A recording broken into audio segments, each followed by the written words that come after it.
വലിയ കോവിലകം ഉത്സവ ലഹരിയിലാണ്. തറവാട് മുഴുവൻ ദീപാലങ്കാരങ്ങളാൽ തിളങ്ങുന്നു. നാട്ടുകാരും ബന്ധുക്കളും തടിച്ചുകൂടിയിട്ടുണ്ട്. കാശിനാഥൻ പട്ടും മുണ്ടും കസവ് ഷർട്ടും ധരിച്ച് ഒരു തമ്പുരാന്റെ എല്ലാ ഗാംഭീര്യത്തോടും കൂടി അതിഥികളെ സ്വീകരിക്കുന്നു.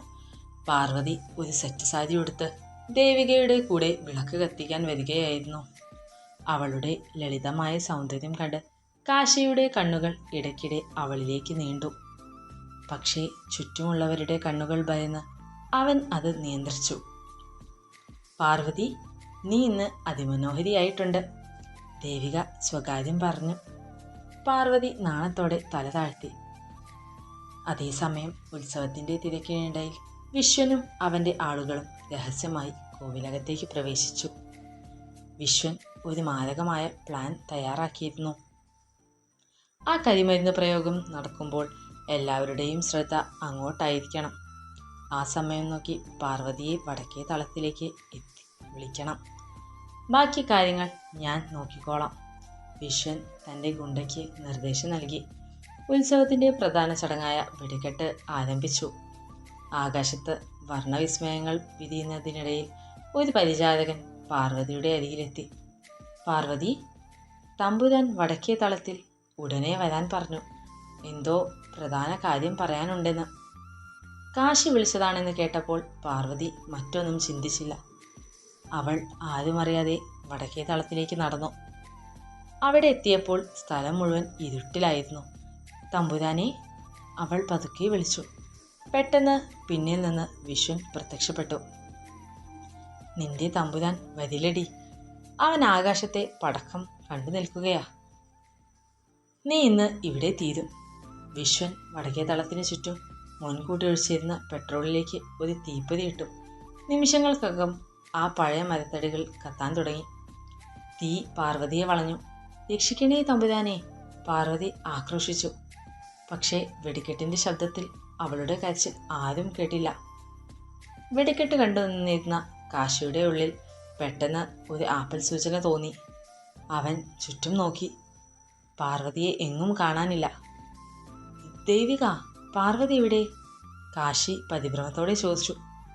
അവൾ ഇവിടെ ഉണ്ടായിരുന്നുവല്ലോ ഏട്ടാ. ആരോ വിളിച്ചപ്പോൾ വടക്കേ തളത്തിലേക്ക് പോയി. കാശി ഒന്നും ചിന്തിക്കാതെ വടക്കേ തളത്തിലേക്ക് ഓടി.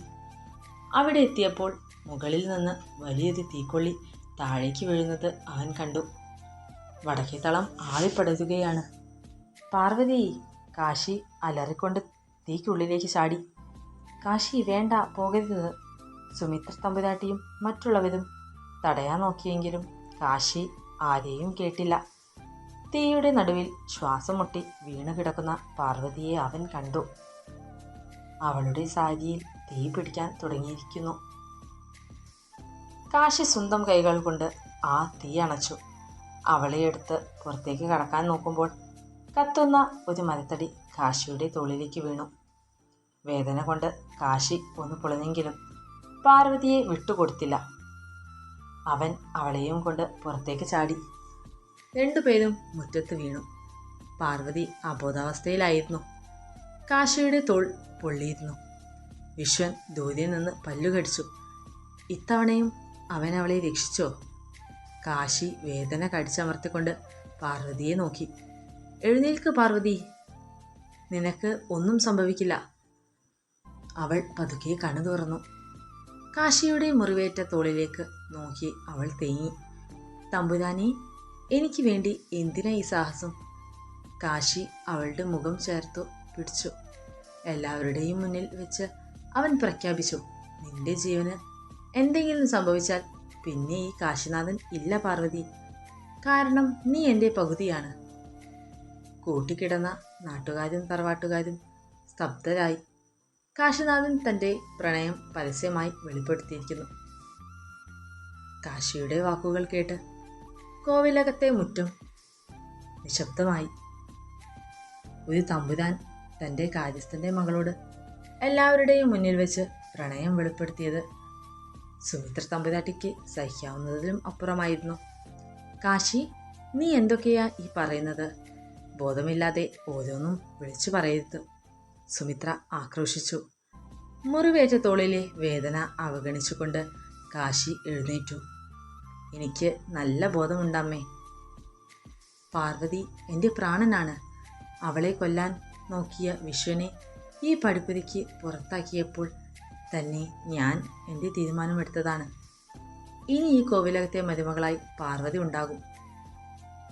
തൻ്റെ പ്രിയപ്പെട്ട തമ്പുരാൻ്റെ വാക്കുകൾ കേട്ട് പാർവതിയുടെ കണ്ണുകൾ നിറഞ്ഞു. പേടിച്ചരണ്ട ആ പൂച്ചക്കുട്ടിയുടെ ഉള്ളിൽ ആദ്യമായി ഒരു സുരക്ഷിതത്വം തോന്നി. പക്ഷേ ശങ്കരമാരാർ ഭയന്നുപോയി. തമ്പുരാനെ, വേണ്ട, ഞങ്ങൾ പാവങ്ങളാ, ഇത് വലിയ പ്രശ്നമാകും. മാരാരെ, നിങ്ങൾ പേടിക്കേണ്ട, ഇത് എൻ്റെ തീരുമാനമാണ്, കാശി ഉറപ്പിച്ചു പറഞ്ഞു. അതേസമയം വിശ്വൻ തൻ്റെ പരാജയത്തിൽ കൂടുതൽ പ്രകോപിതനായി. അവൻ മീനാക്ഷിയെ വിളിച്ചു. മീനാക്ഷി, കാശി അവളോടുള്ള പ്രണയം പരസ്യമാക്കി. ഇനി നമുക്ക് നിയമപരമായി നീങ്ങാൻ കഴിയില്ല. പക്ഷേ ആ പെണ്ണിനെ ഇല്ലാതാക്കാൻ മറ്റൊരു വഴിയുണ്ട്. കാശിയുടെ ഭൂതകാലത്തിലെ ആ പഴയ രഹസ്യം പുറത്തെടുക്കാം. വിശ്വൻ എന്തോ വലിയൊരു ചതി ലക്ഷ്യം വയ്ക്കുന്നുണ്ടായിരുന്നു. കാശിനാഥന് പോലും അറിയാത്ത ഒരു കുടുംബ രഹസ്യം വിശ്വൻ്റെ കൈവശമുണ്ടായിരുന്നു. അടുത്ത ദിവസം കോവിലകത്ത് അസ്വസ്ഥമായ അന്തരീക്ഷമായിരുന്നു. സുമിത്ര തമ്പുരാട്ടി ആരോടും സംസാരിക്കുന്നില്ല. പാർവതിയെ വീട്ടിൽ നിന്ന് പുറത്താക്കാൻ അവർ പുതിയ തന്ത്രങ്ങൾ ആലോചിച്ചു. രാത്രിയിൽ കാശി തൻ്റെ മുറിയിൽ ഇരിക്കുമ്പോൾ രാഹുൽ അങ്ങോട്ട് വന്നു. കാശി, നീ ചെയ്തത് ശരിയാണ്. പക്ഷേ വിശ്വനെ സൂക്ഷിക്കണം. അവൻ നിന്റെ തറവാടിൻ്റെ പ്രമാണങ്ങളും ആധാരങ്ങളും മോഷ്ടിക്കാൻ ശ്രമിക്കുന്നുണ്ടെന്ന് എനിക്ക് വിവരം കിട്ടിയിട്ടുണ്ട്. അവൻ എന്ത് ചെയ്താലും പാർവതിയെ തൊടാൻ ഞാൻ സമ്മതിക്കില്ല രാഹുൽ, കാശി പറഞ്ഞു. പെട്ടെന്ന് താഴെ നിന്ന് ഒരു നിലവിളി കേട്ടു. കാശിയും രാഹുലും ഓടിച്ചെന്നു. കണ്ട കാഴ്ച ഭയാനകമായിരുന്നു. ശങ്കരമാരാർ ചോരയിൽ കുളിച്ചു കിടക്കുന്നു. ആരോ അയാളെ ആക്രമിച്ചിരിക്കുന്നു. അച്ഛാ, പാർവതി അലറി കരഞ്ഞുകൊണ്ട് അയാളുടെ അടുത്ത് വീണു. ശങ്കരമാരാർ വിറയ്ക്കുന്ന വിരലുകൾ കൊണ്ട് കാശിയെ നോക്കി. തമ്പുരാനി, അവളെ അവർ കൊണ്ടുപോകും. അത്രയും പറഞ്ഞ് അയാൾ ബോധരഹിതനായി. ആക്രമണം നടത്തിയത് വിശ്വൻ്റെ ഗുണ്ടകളായിരുന്നു. അവർ പാർവതിയെ തട്ടിക്കൊണ്ടുപോകാൻ വന്നതായിരുന്നു. പക്ഷേ മാരാർ തടസ്സമായി. വിശ്വൻ ദൂരെ നിന്ന് കാശിയെ ഫോൺ വിളിച്ചു. കാശി, നിന്റെ കാര്യസ്ഥനെ ഞാൻ തീർത്തു. അടുത്തത് നിന്റെ പ്രിയപ്പെട്ട പാർവതിയാണ്. അവൾക്ക് ജീവൻ വേണമെങ്കിൽ പഴയ കാട്ടുബംഗ്ലാവിലേക്ക് ഒറ്റയ്ക്ക് വരണം. പോലീസിനെ അറിയിച്ചാൽ അവൾ പിന്നെ ഉണ്ടാവില്ല. കാശിയുടെ കണ്ണുകൾ ചുവന്നു. അവൻ തൻ്റെ പഴയ വാളെടുത്ത് പുറത്തേക്ക് പാഞ്ഞു. രാഹുൽ തടയാൻ നോക്കിയെങ്കിലും അവൻ ആരെയും കേട്ടില്ല. കലിപ്പനായ കാശിനാഥൻ്റെ അത്യുഗ്ര രൂപമായിരുന്നു അത്. രാത്രിയുടെ നിശബ്ദതയെ കീറി മുറിച്ചുകൊണ്ട് കാശിനാഥൻ്റെ ജീപ്പ് കാട്ടുബംഗ്ലാവിലേക്ക് പാഞ്ഞു കയറി. കാശിയുടെ ഉള്ളിൽ ഒരു അഗ്നിപർവ്വതം പുകയുന്നുണ്ടായിരുന്നു. തൻ്റെ പാർവതിയെ തൊടാൻ ധൈര്യപ്പെട്ട വിശ്വനോടുള്ള പക അവൻ്റെ കണ്ണുകളിൽ ജ്വലിച്ചു. ബംഗ്ലാവിലെത്തിയ കാശി കണ്ടത് ക്രൂരമായ കാഴ്ചയായിരുന്നു. കൈകൾ കെട്ടിയിടപ്പെട്ട നിലയിൽ പാർവതി കരഞ്ഞുകൊണ്ടിരിക്കുന്നു. വിശ്വൻ തോക്കുമായി അവളുടെ അരികിൽ നിൽക്കുന്നു. മീനാക്ഷിയും അവിടെ ഉണ്ടായിരുന്നു. അവളുടെ മുഖത്ത് പകയായിരുന്നു. കാശി, നീ വരുമെന്ന് എനിക്കറിയാമായിരുന്നു. പക്ഷേ നിനക്ക് തിരിച്ചു പോകാൻ കഴിയില്ല. വിശ്വൻ പൊട്ടിച്ചിരിച്ചു. വിശ്വൻ, നീ കളി തുടങ്ങിയത് തെറ്റായ ആളോടാ. അവളെ വിട്ടുകൊടുക്ക്. നിനക്ക് ഞാൻ മാപ്പ് തരാം. കാശി മുന്നോട്ട് നടന്നു. നിൽക്കടാ അവിടെ. ഒരു ചുവട് കൂടി വെച്ചാൽ ഇവളുടെ തല ഞാൻ ചിതറിക്കും. വിശ്വൻ തോക്ക് പാർവതിയുടെ തലയ്ക്ക് നേരെ പിടിച്ചു. തമ്പുരാനെ, വരരുത്. എന്നെ ഓർത്തുകൊണ്ട് അങ്ങേക്കൊന്നും സംഭവിക്കരുത്, പാർവതി കരഞ്ഞുകൊണ്ട് വിളിച്ചു പറഞ്ഞു.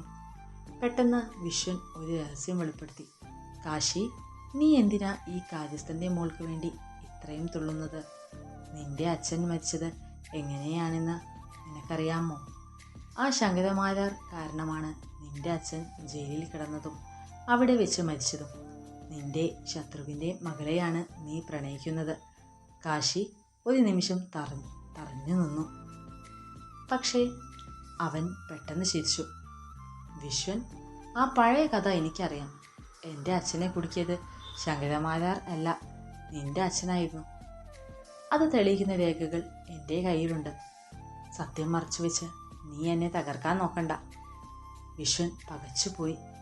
ആ നിമിഷം കാശി ഒരു പുലിയെപ്പോലെ വിശ്വന് നേരെ ചാടി വീണു. കാശിയുടെ കയ്യിലുണ്ടായിരുന്ന വാൾ വിശ്വൻ്റെ തോക്ക് തട്ടിത്തെറിപ്പിച്ചു. ബംഗ്ലാവിനുള്ളിൽ വലിയൊരു ഏറ്റുമുട്ടൽ നടന്നു. കാശിയുടെ അടിയേറ്റ് വിശ്വൻ്റെ ഗുണ്ടകൾ ഓരോരുത്തരായി നിലം പതിച്ചു. കാശി വിശ്വൻ്റെ കഴുത്തിന് പിടിച്ചു ഭിത്തിയോട് ചേർത്തു. ഇനി നീ ഈ ഭൂമിയിലുണ്ടാവരുത്. എന്നാൽ പാർവതി അലറി വിളിച്ചു, വേണ്ട തമ്പുരാനെ, കൊലപാതകിയായി ആക്കരുത്. അത് നമ്മുടെ പ്രണയത്തിന് കളങ്കമാകും. പാർവതിയുടെ വാക്കുകൾ കേട്ട് കാശി വിശ്വനെ തറയിലേക്ക് തള്ളി. ആ സമയം പുറത്ത് രാഹുലും പോലീസും എത്തിച്ചേർന്നു. വിശ്വനെയും മീനാക്ഷിയെയും പോലീസ് അറസ്റ്റ് ചെയ്തു. കോവിലകത്ത് തിരിച്ചെത്തിയ കാശി തൻ്റെ അമ്മയുടെ മുന്നിൽ പാർവതിയുടെ കൈ പിടിച്ചു നിന്നു. ശങ്കരമാരാർ ആശുപത്രിയിൽ സുഖം പ്രാപിച്ചു വരികയായിരുന്നു.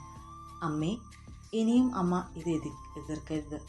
പാർവതിയില്ലെങ്കിൽ ഈ കാശിനാഥനില്ല, കാശി ഉറപ്പിച്ചു പറഞ്ഞു.